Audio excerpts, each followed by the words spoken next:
Electronic মডেলকে দিয়ে। তাই quantum ফিজিক্সের আমরা হেল্প নিলাম। কোয়ান্টাম নাম্বার প্রথম অ্যারাইভ করলো, এরকম এন এর মতন এল অ্যারাইভ করবে, এম অ্যারাইভ করবে, এস অ্যারাইভ করবে, 4টে কোয়ান্টাম নাম্বার অ্যারাইভ করবে। কিন্তু তার আগে রাদারফোর্ডের বোরের মডেলটাকে ঠিক করে নেওয়ার দরকার। নাম্বার 4-এ বলেছিল হচ্ছে ইলেকট্রোস্ট্যাটিক ফোর্স অফ অ্যাট্রাকশন, মানে যখন ইলেকট্রনটা রিভলভ করছে একটা অরবিটের চারিদিকে। এটা হচ্ছে 4 নম্বর। 4 নম্বরের ক্ষেত্রে কি বলেছিল? 4 নম্বরের ক্ষেত্রে বলেছিল হচ্ছে যে 4 নম্বর পয়েন্টে বলেছিল হচ্ছে যে মেন কথা যে যদি আমাদের ইলেকট্রনটাকে রিভলভ করতে হয়, তাহলে while revolving the electrostatic force,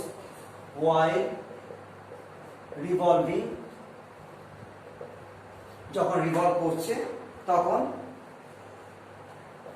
electrostatic force, দুজনেই যেহেতু চার্জ তাই একটা ইলেকট্রোস্ট্যাটিক ফোর্স তৈরি হবে চার্জের জন্য।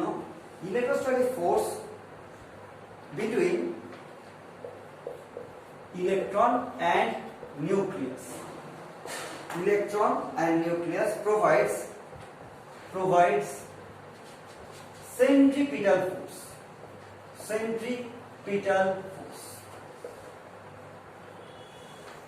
That means যদি এখানে ZE টা হয় হচ্ছে প্রোটনিক চার্জ, এখানে ঘুরে হচ্ছে ইলেকট্রনটা, তাহলে এখানে সেন্ট্রিপিটাল ফোর্স মানে হচ্ছে ZE স্কয়ার, মানে Q1 কুলম্বের Q1 into Q2 by D square, তাহলে ZE square by R square.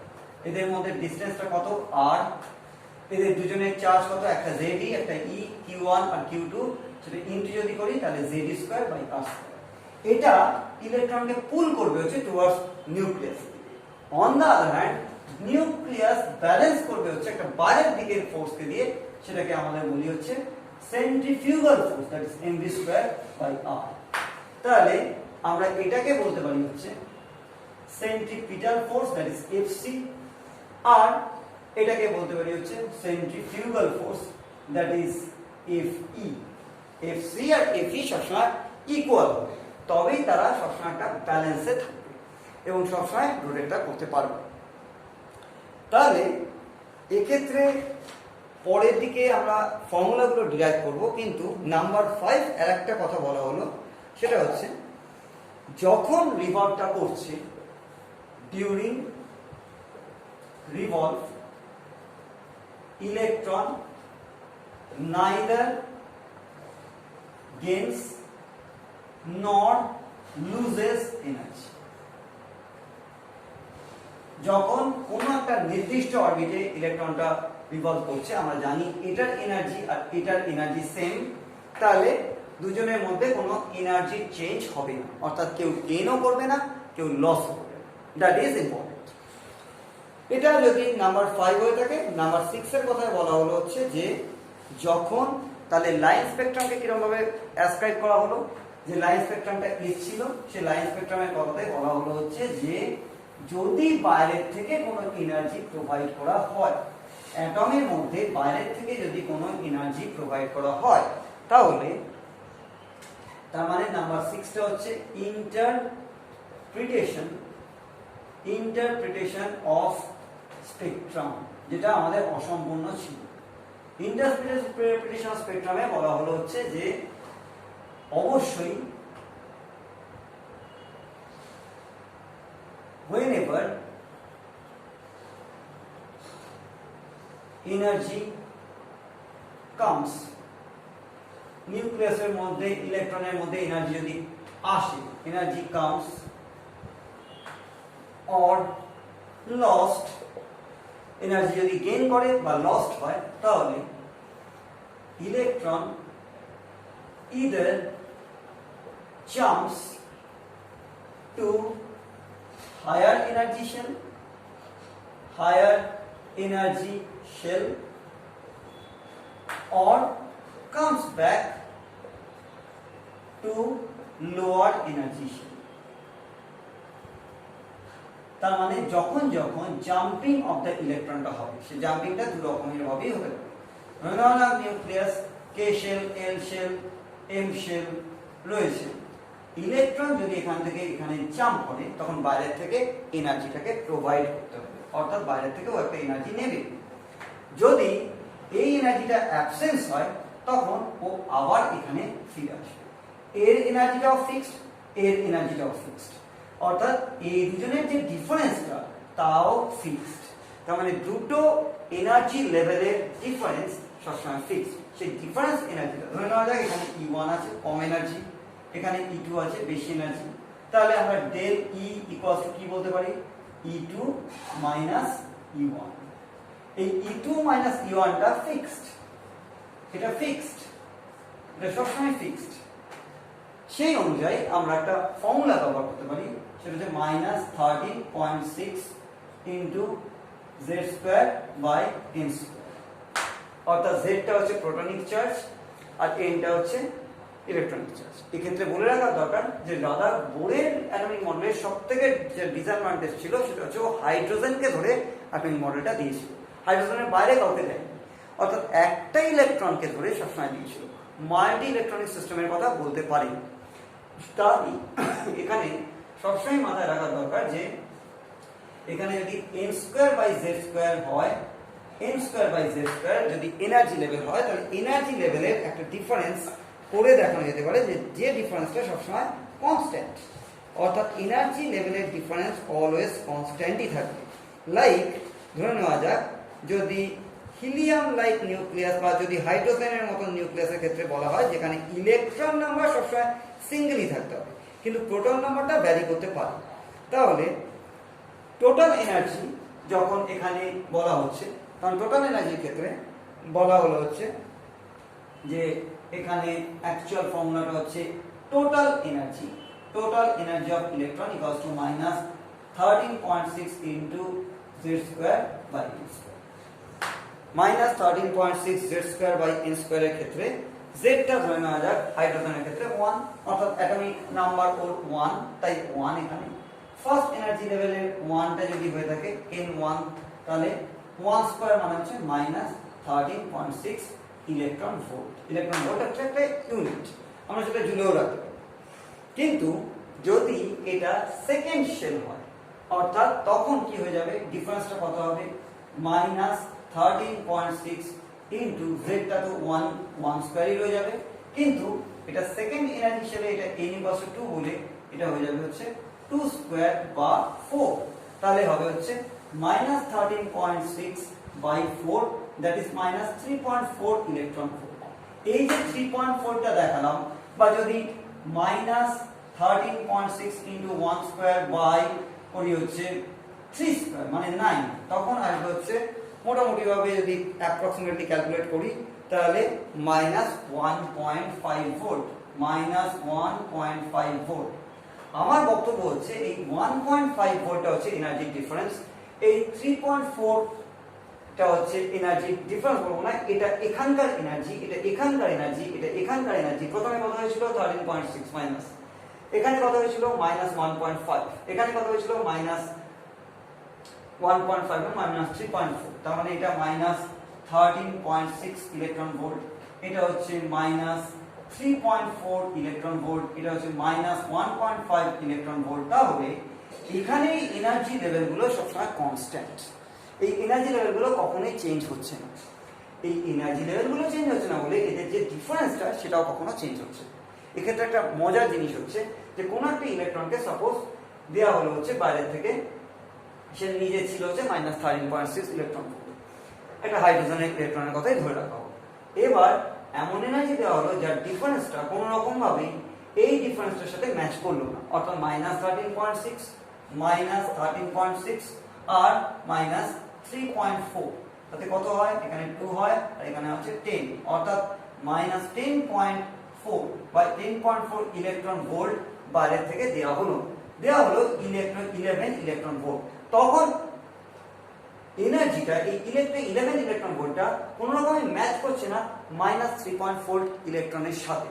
As a matter of fact সেই এনার্জিটা ইলেকট্রন নিতে পারবে না। তার মানে এমন ইলেকট্রন এনার্জিটা বাইরে থেকে নেবে যা এই first shell, second shell, third শেলের মধ্যে এনার্জি ডিফারেন্সটা হতে পারে। তবে -3.4 থেকে সে -1.5 এ যাবে। আর একটা জিনিসও দেখা দরকার, -13.6 মানে হচ্ছে ভ্যালুটা বেশি নেগেটিভে, তার মানে সব থেকে কম, এনার্জির ভ্যালু সব থেকে কম, তাহলে তার থেকে একটু বাড়ছে, তখন অ্যাওয়ে ফ্রম দ্য নিউক্লিয়াস। তার মানে এখানে আলাদা করে এটা বলার দরকার, এটা মাথায় ভালো করে লিখে দেওয়া দরকার যে অ্যাওয়ে ফ্রম দ্য নিউক্লিয়াস, এটা আলাদা একটা কোশ্চেন দেয় যে why energy of the electron is negative. So যদি নিউক্লিয়াস হয়ে থাকে, this is away from nucleus.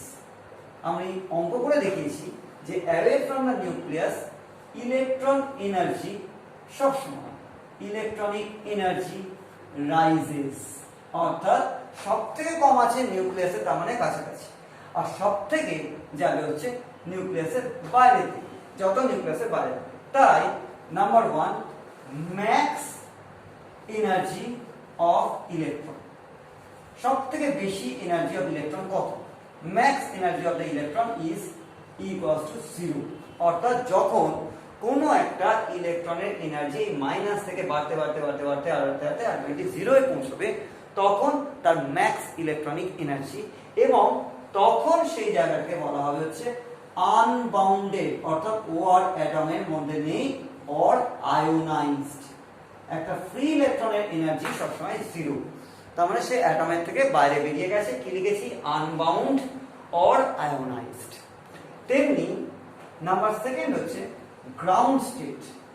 Ground state মানে হচ্ছে এর থেকে এনার্জি আর কমতে পারবে না। গ্রাউন্ড স্টেট মিন্স যখন n equals to 1, তখন energy of electron is least, কখনোই সব থেকে বেশি নয়।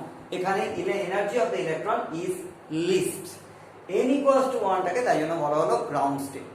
আর e equals to 0 যখন, তখন ইনফিনিট যে এনার্জি শেল আছে তারও বাইরে বেরিয়ে গেছে, এবং তার জন্য তার এনার্জিটা হচ্ছে 0। তার মানে 0 হচ্ছে ম্যাক্সিমাম এনার্জি, আর মিনিমাম এনার্জি হচ্ছে যখন কে শেলে রয়েছে, অর্থাৎ এনার্জি কোয়ান্টাম নাম্বার কে শেলের অনুযায়ী বলা হয়েছে n equals to 1, এবং মিনিমাম এনার্জি কন্টেন করে, তাই বলা হয় গ্রাউন্ড স্টেট, অর্থাৎ এর থেকেও এনার্জি কখনো কমবে না। What that means? That means -13.6 into z square by n square. আমরা যদি z এর জায়গাতে 1 স্কয়ার বসিয়ে দিই, তাহলে n যদি 1 হয়, অর্থাৎ প্রিন্সিপাল কোয়ান্টাম নাম্বার অনুযায়ী ফার্স্ট এনার্জি শেলের নাম্বার যদি 1 হয়, তাহলে আসে হচ্ছে -13.6 ইলেকট্রন ভোল্ট। এইটাই হচ্ছে ওর মিনিমাম এনার্জি, আর এটাকেই বলা হবে হচ্ছে গ্রাউন্ড স্টেট। এই অবস্থাতে যখন বোরের এই ঘটনাগুলো ঘটলো, তখন বোরের কথায় কি বলা হলো না, তাহলে যখন জাম্পিং অফ দ্য ইলেকট্রনসটা হচ্ছে, তখন একটা করে করে ইলেকট্রোম্যাগনেটিক ওয়েভলেন্থ পাওয়া যাচ্ছে। অর্থাৎ অ্যাকচুয়ালি স্পেকট্রাম যখন এরকম নিউক্লিয়াসটা রয়েছে, তার চারিদিকে এই শেলগুলো রয়েছে, ইলেকট্রন এখানে জাম্প করতে পারে, আবার ফিরেও আসতে পারে। যখন জাম্পটা করছে তখন এনার্জি অ্যাবজর্ব করছে, তাই অ্যাবজর্পশন স্পেকট্রাম, দু রকমের স্পেকট্রাম। আর আরেকটা হচ্ছে যখন আবার ফিরে আসে, তখন কিছুটা এনার্জি ছেড়ে দিচ্ছে, কারণ এখানকার এনার্জি লো, তখন সেটাকে বলা হবে এমিশন স্পেকট্রাম। এটা কখনো ভুলবার নয় যে স্পেকট্রাম অ্যাকচুয়ালি দু রকমের, অ্যাবজর্পশন স্পেকট্রাম আর emission spectrum. Absorption spectrum, emission spectrum অনুযায়ী যদি বলা হয়, তাহলে বলা গেল যে লাইন স্পেকট্রামগুলো কেন অ্যারাইভ করছে। লাইন স্পেকট্রামগুলোর কি এক্সপ্লেনেশন দিল? এক্সপ্লেনেশন দিল হচ্ছে যে সাপোজ এই লাইনগুলো রয়েছে, যখন যখন জাম্পিং অফ দ্য ইলেকট্রনস গুলো হচ্ছে, তখন তখন এই ইলেকট্রোম্যাগনেটিক ওয়েভের লাইনগুলো অ্যারাইভ করছে, তাই লাইন স্পেকট্রাম শো করলো।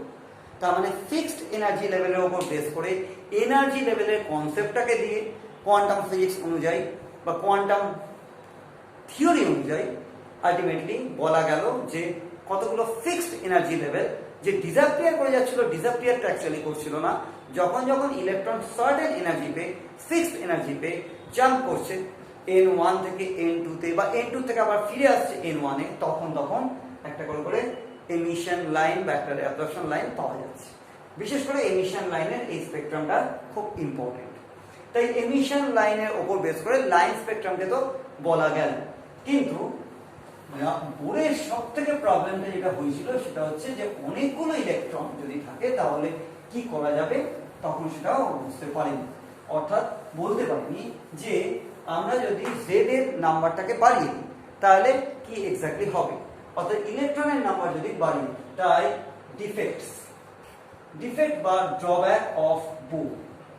ড্রব্যাক অফ বোরের ক্ষেত্রে বলা যায় হচ্ছে number 1, cannot ascribe multi electronic system, cannot ascribe multi electronic system, অর্থাৎ সিঙ্গেল হাইড্রোজেন স্পেকট্রামের উপর বেস করে কথাবার্তা বলেছিল। হাইড্রোজেন স্পেকট্রাম যেখানে সবসময় ইলেকট্রন নাম্বার হচ্ছে একটা।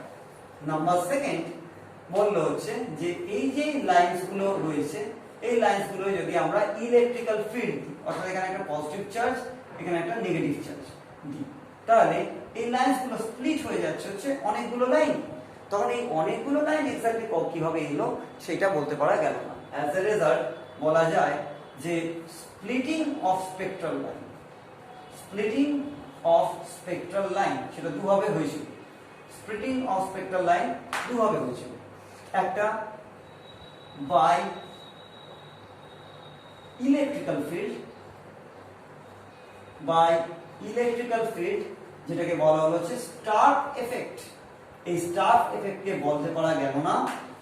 আর যদি splitting of the spectral line by magnetic field হয়ে থাকে তাহলে সেটাকে বলা হলো হচ্ছে জিম্যান এফেক্ট। তাই জিম্যান এফেক্টও বলতে পারা গেল না। সো অ্যাকচুয়ালি এটা নাম্বার 2 নয়, নাম্বার 2 এর মধ্যে নাম্বার 2 and 3। নাম্বার 4 যেটা বলা উচিত বা নাম্বার 3 এ যেটা বলবো সেটা হচ্ছে যে এইগুলো বোরের ডিফেক্টস ছাড়া বোর বলেছিল কোনো একটা ইনস্ট্যান্স টাইমে একটা যে কোনো ইলেকট্রনের পাওয়ার সম্ভাবনা একটু আমাদের আজকের ভিডিওটা বড় হবে কারণ অ্যাটমিক স্ট্রাকচারটা অনেকটা। তো বলেছিল সেটা হচ্ছে যে কোনো একটা ইনস্ট্যান্স অফ টাইমে এক্স্যাক্টলি ইলেকট্রনের স্পিন যা ইনার মাস তার মধ্যেও তার এক্স্যাক্টলি মোমেন্টাম এবং এক্স্যাক্ট পজিশনটা বার করা সম্ভব, অর্থাৎ ইলেকট্রনের ভেলোসিটি বার করা সম্ভব, ইলেকট্রনের পজিশন, ইলেকট্রন এক্স্যাক্টলি অ্যাটমের মধ্যে কোথায় আছে সেটা বার করা সম্ভব। It was not possible. So number 3 হচ্ছে exact position and momentum was possible to identify. এটা কেন ভুল না, it violates এই কথাটা violates Heisenberg's uncertainty principle. হাইজেনবার্গের আনসার্টেনিটি প্রিন্সিপলকে ভায়োলেট করে। কারণ আনসার্টেনিটি প্রিন্সিপলে হাইজেনবার্গ এই কথাটাই বলেছে যে ইলেকট্রনের স্পিনটা এত ইনারমাস যে ইলেকট্রনের এক্স্যাক্ট মোমেন্টাম বা এক্স্যাক্ট পজিশন কোনো একটা নির্দিষ্ট সময়তে বলা সম্ভব নয়। সেটা কি ব্যাপারটা, ওই কথাটাই হাইজেনবার্গের ওই কথাটাই আমাদের জন্ম দেওয়া হচ্ছে অরবিটাল বা সাবশেলের। প্রথম হাইজেনবার্গই ওই জায়গাটাকে বলে। তার মানে এখানে বোরের ভুলগুলো আমরা আইডেন্টিফাই করলাম। Let's go to Max Planck theory. Max Planck বলতে হচ্ছে যে ইলেকট্রোম্যাগনেটিক ওয়েভগুলো কথা এতক্ষণ ধরে বলছি সেই ইলেকট্রোম্যাগনেটিক ওয়েভের অনেকটা হেল্প করেছিল হচ্ছে দাদা বোরের ফর্মুলেশনকে করতে, বোরের থিওরিকে দিতে। ম্যাক্স প্ল্যাঙ্ক বললো হচ্ছে ম্যাক্স প্ল্যাঙ্কের থিওরি,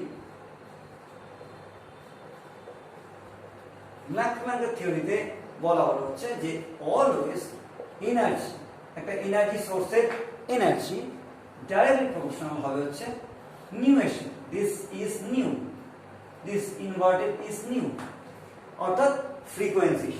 তার মানে এনার্জি যত বাড়বে ফ্রিকোয়েন্সি তত বাড়বে। তখন E ইকুয়ালস টু বলা হলো হচ্ছে এইচ নিউ। এই এইচটাই হচ্ছে ম্যাক্স প্ল্যাঙ্ক কনস্ট্যান্ট,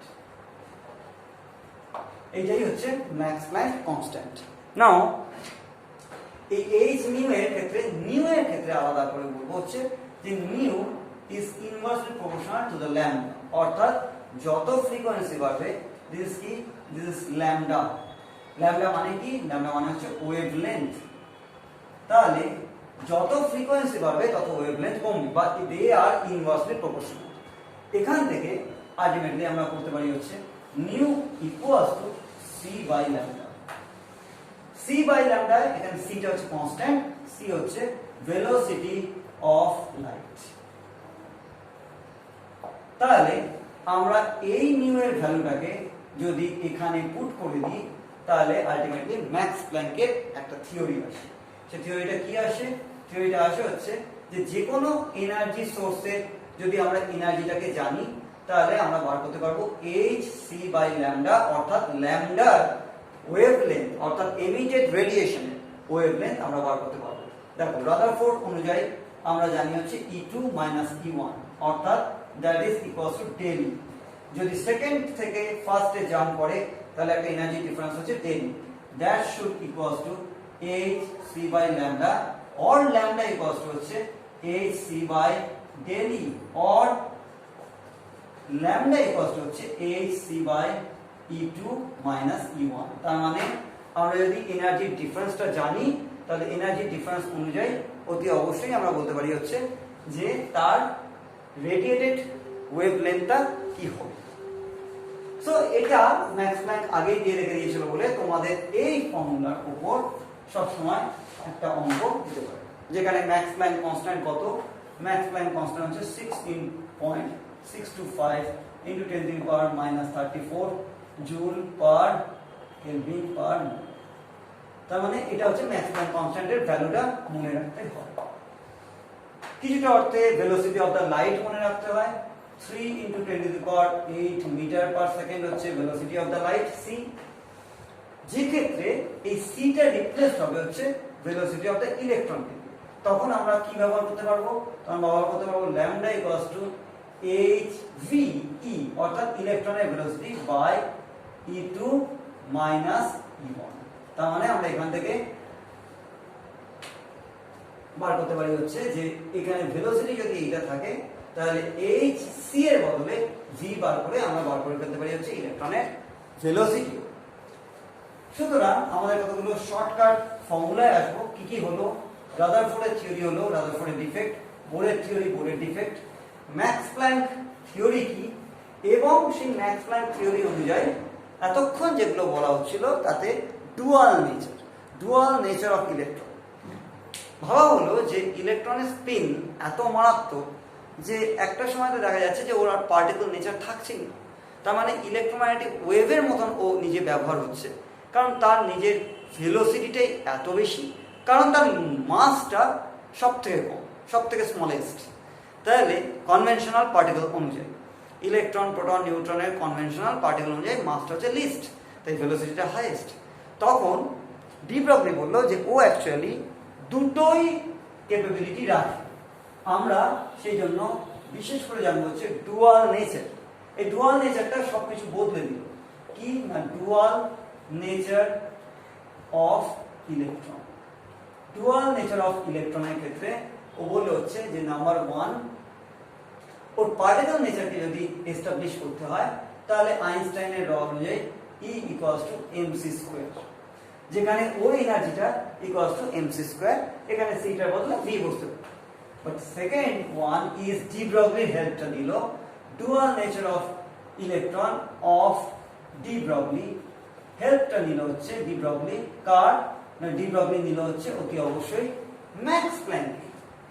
সেখানে বলা হয়েছিল hc/λ, দুটোই এনার্জি ইকুয়েশন বলে একটা বসাতে পারি হচ্ছে mc² = hc/λ, যেখানে cc কেটে গেল, তাহলে রয়ে গেল কি mc = h/λ, or lambda = h/mc, অর্থাৎ m হচ্ছে মাস, c হচ্ছে ভেলোসিটি, মানে টোটালটা হচ্ছে মোমেন্টাম। এখানে আমরা বসাতে পারি হচ্ছে ইলেকট্রনের ক্ষেত্রে lambda = h/mv, অর্থাৎ this v is actually the velocity of electron। তাহলে এটা হচ্ছে অ্যাকচুয়ালি ডি ব্রগলি থিওরি। এটাকে আমরা কি বলতে পারি? এটাকে আমরা বলতে পারি হচ্ছে h = lambda = the wavelength of emitted radiation of electron equals to h by p, p মানে momentum, অথবা lambda equals to h by mve, ve মানে হচ্ছে velocity of the electron। তার মানে এখান থেকেও তোমাদের একটা এমসিকিউ কোশ্চেন আসতে পারে বা এখান থেকে একটা বোর্ডের অঙ্ক দিতে পারে। তাহলে দুটো জায়গা থেকে বোর্ডের অঙ্ক দেওয়ার জাস্টিফিকেশন রইল। একটা হচ্ছে তিনটে জায়গা বলবো, একটা হচ্ছে ওয়ান ইজ এটা h equals to lambda equals to h by mve, একটা হচ্ছে e equals to h c by lambda, এটা হচ্ছে ম্যাক্স প্ল্যাঙ্ক, এটা হচ্ছে ডি ব্রগলি। এবং আরেকজনের থিওরি আমরা এবার ডিসকাস করব, যে ডিসকাশনে প্রথম হাইজেনবার্গ বলেছিল হচ্ছে যে হাইজেনবার্গের আনসার্টেনিটি প্রিন্সিপলটা কি। আনসার্টেনিটি প্রিন্সিপল হচ্ছে যে coat unquote exact momentum and position of electron cannot be identified, but the electron charge cloud, মাথায় রাখবে ইলেকট্রন চার্জ ক্লাউড, এই চার্জ ক্লাউডের কথাটা প্রথম বলেছিল। কি বলেছিল? ইলেকট্রন চার্জ ক্লাউড মানে ইলেকট্রনের যে চার্জটা সেটা নিউক্লিয়াসের চারিদিকে ডিসপার্স হয়ে একটা ক্লাউডের মতন রয়েছে। সেই ইলেকট্রন চার্জ ক্লাউডটা কথা এর আগে কখনো বলেনি। এই ক্লাউডের কোনো ডেফিনিট শেপ হয় না, তাই এটাই হচ্ছে একটা 3 dimensional occupied space within orbit. Energy শেলগুলোর মধ্যে একটা 3 ডাইমেনশনাল চার্জ ক্লাউডের মতন ও চারিদিকে সারাউন্ড করে রয়েছে হচ্ছে নিউক্লিয়াস।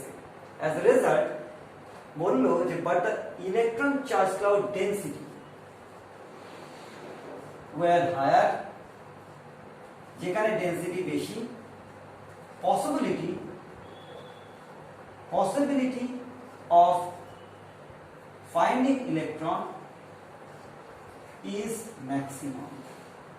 যেখানে এই ইলেকট্রন চার্জ ক্লাউড ডেন্সিটিটা ইলেকট্রনের চার্জের মতন ছড়িয়ে রয়েছে ক্লাউডের মতন নিউক্লিয়াসের চারিদিকে, সেটা একটা 3 ডাইমেনশনাল অকুপাইড স্পেস। সেই অকুপাইড স্পেসের মধ্যে যেখানে ডেন্সিটিটা কোথাও বেশি, সেই বেশি ডেন্সিটি এরিয়াতে ইলেকট্রনটা পাওয়ার পসিবিলিটি, নট পাবে, পসিবিলিটি ইজ ম্যাক্সিমাম। এটা ছিল হচ্ছে হাইজেনবার্গের uncertainty principle. Why uncertain? Because the spin of the electron is enormous, it behaves like wave। যেহেতু আমি একটু আগে বলেছি ডুয়াল নেচার সব কিছু চেঞ্জ করে দিয়েছিল, তাই কনভেনশনাল নলেজগুলো সব চেঞ্জ করে দিয়েছিল, তাই ওয়েভ নেচার অনুযায়ী ওকে পাওয়াটাই ডিফিকাল্ট। তাই বলা হলো হচ্ছে যে del X into M del V, অর্থাৎ this is the momentum equals to H by 4 pi. This H by 4 পাইটা হচ্ছে অ্যাকচুয়ালি একটা কনস্ট্যান্ট। তাহলে ডেল এক্সটা কি?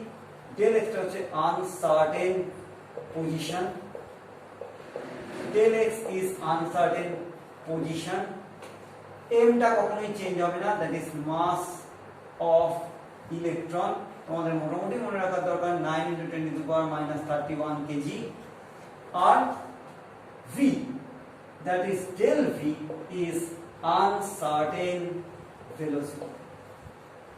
তাহলে বোঝা গেল যে অরবিটই শুধু নয়, অরবিটের মধ্যে একটা পার্টিকুলার 3 ডাইমেনশনাল স্পেস আছে, যে স্পেসটাকে বলে হচ্ছে অরবিটাল নয় সাবশেল।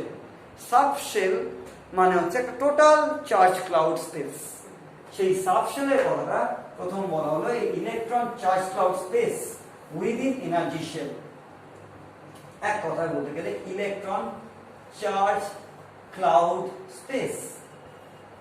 একটা পাখা ঘুরলে যেমন আমরা বুঝতে পারি একটা ইমপ্রেশন রয়েছে ব্লেডে, ঠিক তেমনি এটাও একটা ইমপ্রেশন ক্রিয়েট করে রয়েছে নিউক্লিয়াসের চারিদিকে। এক্স্যাক্টলি পাখার ব্লেডটা যেমন কোথায় আছে রোটেটিং অবস্থায় সেটা বুঝতে পারি না, এখানেও তাই। So electron charge cloud space is subshell.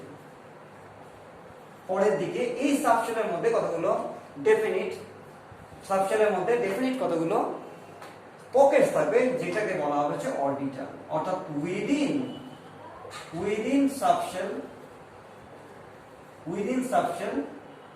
there is orbital।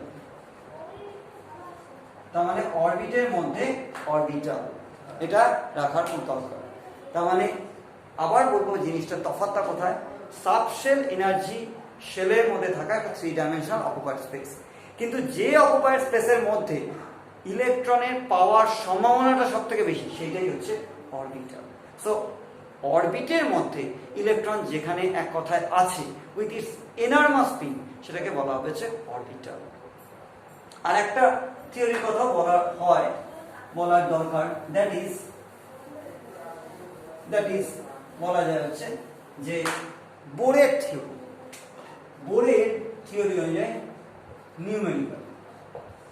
Theory অনুযায়ী যদি আমরা নিউমেরিক্যাল করতে যাই, তাহলে সেই নিউমেরিক্যালের ক্ষেত্রে বলা যায় হচ্ছে যে একটা যে কোনো E1 মানে কি, E1 মানে হচ্ছে -13.6 into z² by n1 square. আবার আরেকটা হচ্ছে E2 মানে -13.6 into z² by n2 square. এই -13.6 টাকে আমরা যদি এটা একটা কনস্ট্যান্ট ফিগার বলে এটাকে যদি আমরা অ্যাভয়েড করি, তাহলে দিস ইজ ভি বার মানে হচ্ছে ওয়েভ নাম্বার। আর এই ওয়েভ নাম্বার সবসময় ডাইরেক্টলি প্রপোর্শনাল টু নিউ, অর্থাৎ that is frequency. Wave number inversely proportional, যেমন ফ্রিকোয়েন্সি ইনভার্সলি প্রপোর্শনাল একটু আগে বলেছি হচ্ছে ওয়েভ লেন্থের সাথে, তেমনি v bar is reciprocal to always lambda. এই ভি বার ইকুয়ালস টু আমরা কি বলতে পারি, ভি বার ইকুয়ালস টু আমরা বলতে পারি হচ্ছে রিডবার কনস্ট্যান্ট। এই রিডবার কনস্ট্যান্টটা তোমাদের দিয়ে দেবে মনে হয়, Rydberg constant into z² into 1/n1 square minus 1/n2 square. এটা করে দেখানো যাক, একটা ছোট্ট ধরে নাও হাইড্রোজেন, তাহলে z হবে 1, এখানে রিডবারের ভ্যালু যা আছে RH ইনটু 1 স্কয়ার ইনটু ধরে নেওয়া যাক n1 থেকে n2 তে জাম্প করেছে, তাহলে এটা কি বলা হবে 1/1 স্কয়ার মাইনাস 1/2 স্কয়ার। তাহলে হবে হচ্ছে অ্যাকচুয়ালি 1 মাইনাস 1/4, তার মানে হবে হচ্ছে RH 3RH/4। এটা হবে হচ্ছে আমাদের ভি বার, কিন্তু এটা ঠিক উল্টোটা। এটা তার মানে কি হলো, আলটিমেটলি কি দেখালাম হচ্ছে যে ল্যামডা, আলটিমেটলি বোরের থিওরি অনুযায়ী যদি ল্যামডা বার করতে হয়, ভি বার আগে বার করলাম, ভি বারটা কি এলো, ভি বারটা এলো হচ্ছে RH ইনটু 1/1 মাইনাস 1/4। তার মানে 1টাকে ধরলাম না z এর, তাহলে আর এলো হচ্ছে 3RH/4। বাট ভি বারের রেসিপ্রোকাল যেহেতু আমরা ল্যামডা বলেছি, তাই ল্যামডা যদি বার করতে হতো তাহলে বলতে হচ্ছে 4/3। এখানে যদি রিড বারটা দিয়ে দেয় তাহলে তোমরা অবশ্যই ল্যামডাটা বার করতে পারবে। তার মানে চারটে ফর্মুলেশন, একটা হচ্ছে এটা, একটা হচ্ছে অতি অবশ্যই বলা যায় এটা যদি থাকে বোরের theory, this is Bohr's theory problems, আমি সর্ট আউট করে দিচ্ছি, this is Bohr's theory problems. তাহলে সেকেন্ডটা হচ্ছে বলা যাচ্ছে যে দিস ইজ 1, দিস ইজ 2 হচ্ছে E equals to hc/λ, that is Max Planck. এটার উপর কোশ্চেন অনেক বেশি দেখবে। নাম্বার থার্ড হচ্ছে ডুয়াল নেচার অনুযায়ী ল্যামডা ইকুয়ালস টু h/mv বা mve, অর্থাৎ energy velocity of the electron by any particle. And number 4 হচ্ছে হাইজেনবার্গের আনসার্টেনিটি প্রিন্সিপাল অনুযায়ী del x into m del v equals to h/4। এই চারটের মধ্যে খুব বেশি করে কোশ্চেন আসতে পারে হচ্ছে দিস। উপরেরটার কোশ্চেন এখন খুব একটা দেয় না, দেবে না একেবারেই নয়। সেই জন্যই ভি বার বার করা মানে ফ্রিকোয়েন্সি বার করা, তার রেসিপ্রোকালে ওয়েভলেন্থ বার করা। নাও we should some discuss about the quantum number. Quantum number অনুযায়ী আমরা পেয়ে যাব হচ্ছে সাবশেল এবং অরবিটাল গুলো। অ্যাজ এ রেজাল্ট কিরকম ব্যাপারটা আসতে পারে, ব্যাপারটা এরকম আসতে পারে যে n ফার্স্ট একটা এরকম মাথায় রাখা উচিত, this is k, n equals to 1, this is l, n equals to 2, this is m, n equals to 3, this is l, n equals to 4, and so on and so on. তো তাতে n equals to 1 যদি হয় তাহলে আমরা একটা নতুন quantum number আনবো যেটাকে বলা হবে azimuthal quantum number. Azimuthal quantum number কি এটা ডিনোট করে? এটা অলওয়েজ ডিনোট করে হচ্ছে শেপ অফ সাবশেল। সাবশেলটার শেপ কিরকম হবে, তার মানে সেটা ইলিপস হবে না সার্কুলার হবে, সেটা সবসময় এই ডিনোট করে। একে কি করে বার করা যায়? এল ম্যাক্স ভ্যালু ইকুয়ালস টু হচ্ছে n মাইনাস 1, অর্থাৎ l এর ভ্যালু অলওয়েজ l এর value not equals to n, কখনোই হবে না।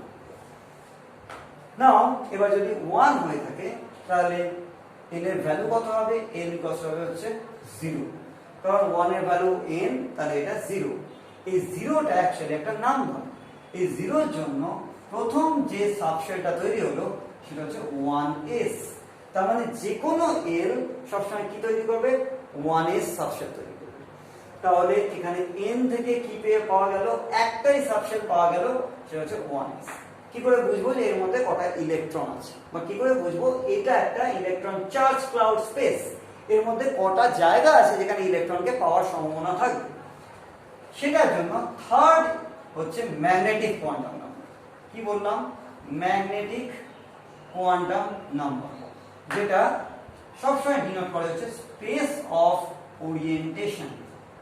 স্পেস অফ ওরিয়েন্টেশন মানে হচ্ছে কোন জায়গাতে ওই ইলেকট্রন চার্জ ক্লাউডে রয়েছে। ম্যাগনেটিক কোয়ান্টাম নাম্বার সবসময় ডিপেন্ড করে আছে হচ্ছে এল এর উপর। কিরকম ভাবে? -l to +l। জিরো যেহেতু মাইনাস এন্ড প্লাস হয় না, তাই এখানেও m এর একটাই নাম্বার হলো, তাহলে সেটা কি? 0। এই জিরোটা মানে হচ্ছে জিরো নয়, জিরোটা মানে হচ্ছে একটা নাম্বার। এই নাম্বারটা ডিনোট করলো যে এখানে ফার্স্ট এনার্জি শেলের মধ্যে সাবশেল থাকবে একটাই, এবং তার মধ্যে পকেটস, অর্থাৎ যে টাইনি পকেটস গুলোর মধ্যে ইলেকট্রন পাওয়ার সম্ভাবনা সবথেকে বেশি, সেই অরবিটাল হচ্ছে একটাই। অর্থাৎ এস সাবশেলে অরবিটাল কত হবে? সবসময় একটাই হবে, একটাই স্পেস অফ ওরিয়েন্টেশন হবে, একটাই স্পেসের মধ্যে ইলেকট্রন গুলো থাকবে। আর ইলেকট্রন যদি একসাথে থাকে তাহলে ইলেকট্রন গুলো সিমিলার চার্জের জন্য রিপালস করে একে অন্যের থেকে বাইরে বেরিয়ে যাবে। সেইটা যাতে বাইরে না বেরোয় সেটার জন্য বলা হলো স্পিন একটা প্লাস হাফ হবে, একটা মাইনাস হাফ হবে, অর্থাৎ around its axis spin quantum number আলাদা করে দেখানো উচিত, plus half and minus half. What does it mean? Means বইতে বলা থাকে জেনারেলি যে এরা ক্লকওয়াইজ এবং অ্যান্টি ক্লকওয়াইজ। অ্যাকচুয়ালি তা নয়, কারণ আমরা ক্লকওয়াইজ না অ্যান্টি ক্লকওয়াইজ এক্স্যাক্টলি জানি না। আমরা জানি যে তারা একে অন্যের ম্যাথামেটিক্যাল অ্যানালগ, অর্থাৎ এরা দুজনেই ফাংশনালি সেম। তারা কি বোঝাতে চাইছে? ইলেকট্রনের spin around its own Axis. এই স্পিনটা যেদিকে হচ্ছে তার নেক্সট ইনস্ট্যান্সে তার অপোজিটে হবে। এই স্পিনের অপোজিট রোটেশনের জন্যই দুটো ইলেকট্রন একসাথে থেকে তাকে কাউন্টার ব্যালেন্স করতে পারছে। তাহলে আমরা টোটাল 4টে কোয়ান্টাম নাম্বার পেলাম, n, l, m and s। n কি করলো? কোথায় কতটা দূরে রয়েছে আর size of the energy shell, আর কতটা দূরে ইলেকট্রনটা রয়েছে। l কি করলো? সেই এনার্জি শেলের মধ্যে সাবশেলের সাইজটা কিরকম হবে, সাবশেলের শেপটা কিরকম হবে, আইদার ইলিপস হবে না সার্কুলার হবে। যেমন l যত ছোট, l এর ভ্যালু যত ছোট, 0, 1, 2, 3, যত ছোট তত সেটা হচ্ছে ইলিপস। এটা সমারফিল্ডের থিওরি। আর যত সে নাম্বারটা বেশি তত সে হয়ে যাবে হচ্ছে সার্কুলার। যত তার ভ্যালুটা বেশি তার সার্কুলার হয়ে যাবে। So shape of the subshell, M মানে হচ্ছে স্পেস অফ ওরিয়েন্টেশন, কোন জায়গাটায় ইলেকট্রনটা আছে, আর সেইখানে ইলেকট্রনটা আছে যখন দুটো, তখন একে অন্যের মধ্যে রিপালসিভ ফোর্স হবে না ডিউ টু স্পিন। এই রিপালসিভ ফোর্স না হওয়ার জন্য তখন কিভাবে বার করব? 2 × 12 + 1 হচ্ছে ইলেকট্রন হোল্ডিং ক্যাপাসিটি, অর্থাৎ এটা একটা ফর্মুলা, কতটা ইলেকট্রন থাকবে একটা সাবশেলের মধ্যে। তাই জন্য সাবশেলের এল দিয়েছি, এল সাবশেল দিয়ে ডিনোট হয়। এখানে এল এর ভ্যালু কত 0 বেরিয়েছে, তাই হবে হচ্ছে 2 * 0 + 1, তাহলে টোটাল হবে হচ্ছে 2, অর্থাৎ ফার্স্ট এই শেলে কটা ইলেকট্রন থাকবে 2, এবং তাদের স্পিন হবে +½ এবং -½ আর কোনো সাবশেল থাকবে না। আমরা এবার বার করব হচ্ছে n = 2 এর ক্ষেত্রে। ভালো করে এবার খেয়াল করে খুব ভালো করে বোঝাতে হবে, খুব ভালো করে বোঝার দরকার, কারণ ইলেকট্রনিক কনফিগারেশন এখান থেকেই হবে। খুব ভালো করে বোঝার দরকার, মানে n = যদি 2 হয় তাহলে n = হবে হচ্ছে ম্যাক্স ভ্যালুটা 1, কিন্তু মিনিমাম ভ্যালুও থাকবে, তার মানে দুটো ভ্যালু হবে, একটা হচ্ছে 0, একটা হচ্ছে 1। n - 1 ভালো করে দেখা উচিত, n - 1 = হচ্ছে l, এটা হচ্ছে ম্যাক্স ভ্যালু, এটা মানে হচ্ছে 1, কিন্তু মিনিমাম ভ্যালুটা কত 0। 0 এর জন্য কোন সাবশেলটা সবসময় তৈরি হয়েছে 2s, এটার জন্য কি তৈরি হবে 2p, অর্থাৎ আরেকটা সাবশেল তৈরি হলো যেটা হচ্ছে 2p। 2p এর ইলেকট্রন হোল্ডিং ক্যাপাসিটি কত হবে, ইলেকট্রন নাম্বার কত থাকবে এটার ভেতর 2 * 2l, 2 * 2l + 1, তার মানে l এর জায়গায় যদি 1 পুট করা হয় তার মানে 2 * 1 2 + 1 3, তার মানে 6 ইলেকট্রন এখানে থাকবে।